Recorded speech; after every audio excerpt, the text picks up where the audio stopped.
حضرت عمر فاروق رضی اللہ تعالیٰ عنہ مدینے کی گلی سے گزر رہے ہیں، امیر المومنین ہے، مدینے کی گلی سے گزر رہے ہیں، ایک گھر کے اندر سے بچیوں کے رونے کی آواز آئی، بچیاں رو رہی ہیں، اور بچی اپنی ماں سے کیا کہتی ہے؟ کہتی ہے اماں ابو بکر تو اب انتقال کر گئے، حضرت عمر کا پہلے دن ہے خلافت کا، اب ہمارا کیا بنے گا؟ ابو بکر تو وصال کر گئے۔ حضرت عمر فاروق رضی اللہ تعالیٰ عنہ نے رونے کی آواز سنی، دروازے پہ دستک دی، کہا بیٹو کیا بات ہے؟ تو بچیاں کہنے لگیں عمر ہمارے ابا جی ہماری 10-15 بکریاں ہیں، تو ہمارے والد صاحب ان کا دودھ دھو کے بیچا کرتے تھے، گزارا ہو جاتا تھا۔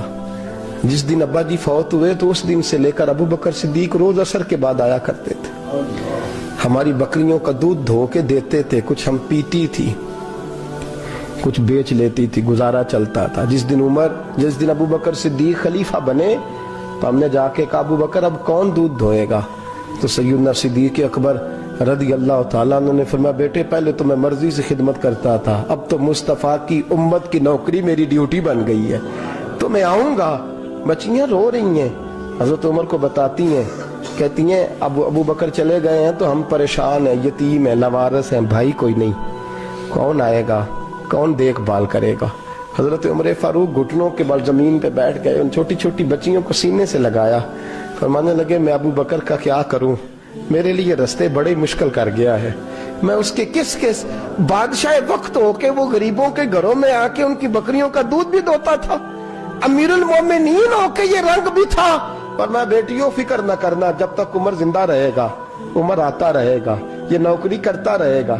کچھ دن بیتے تو حضرت عمر فاروق کو یاد آیا اوہو مدینے میں ایک بوڑھی اماں بھی رہتی ہے جس کا کوئی گھر کا کام کرنے والا نہیں، اور جس بی بی کا کوئی بال بچہ نہیں، اور آنکھوں سے بھی وہ نابینی ہے۔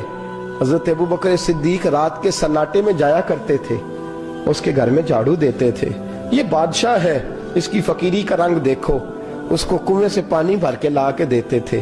اور یہ لفظ آپ سنیں گے تو حیران ہو جائیں گے، اس بوڑھی اماں کے لیے نا ایک کونے میں گھر میں دور بار شیر میں ایک جگہ کھود دی تھی جہاں وہ بی بی پخانہ اور پیشاب کرتی تھی۔ امیر المومنین حضرت ابو بکر صدیق رات کو جاتے تھے اور اس کا وہ پخانہ وہاں سے اٹھا کے باہر پھینک کے آیا کرتے تھے۔ اس عورت نے پیغام بھیجا کہ عمر سے کہو میری بھی ڈیوٹیاں تو نہیں سر انجام دینی ہے۔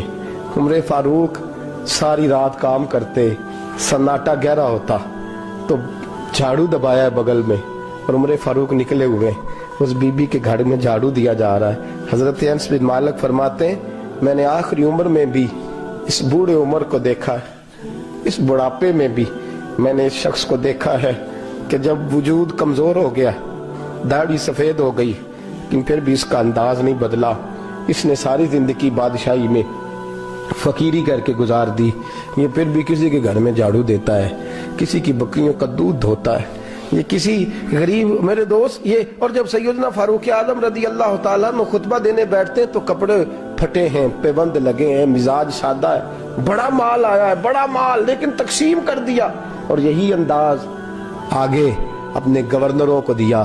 حضرت سعید بن عامر رضی اللہ تعالیٰ عنہ آپ کے گورنر ہیں، حمص کے گورنر ہیں۔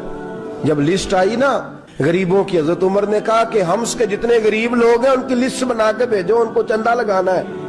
تو 17ویں 18ویں نمبر پر حضرت سعید بن عامر کا نام بھی آ گیا، گورنر صاحب کا۔ تو حضرت عمر نے سوچا شاید کوئی اور سعید بن عامر ہے، فرمانے لگے یہ کون ہے؟ جس کی ڈیوٹی لگائی تھی اس سے کہنے لگے یہ سعید کون ہے؟ تو کہا حضرت جی ہمارے صوبے کا گورنر۔ تو فرمایا اس کی لسٹ فقیروں میں؟